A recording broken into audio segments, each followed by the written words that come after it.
剛開始只是想培養一個興趣。對，色帶考試訓練品勢篇。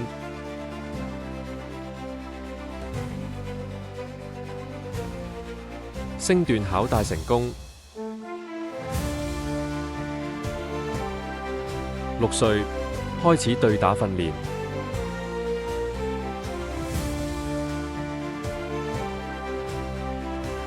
第一次比賽，國際會小學跆拳道邀請比賽，成績亞軍。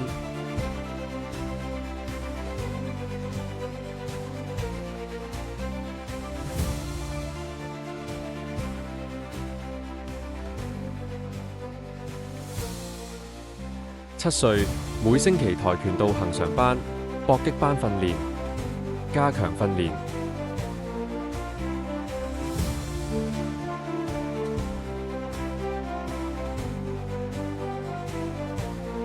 第二次比賽，仁愛堂跆拳道大賽，成績亞軍。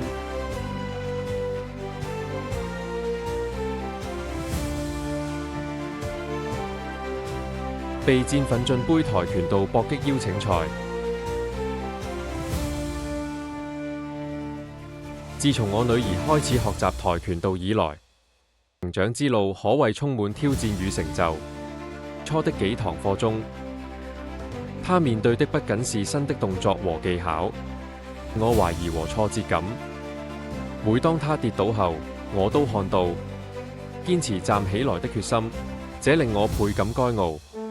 繼續努力，為國家和香港作出貢獻。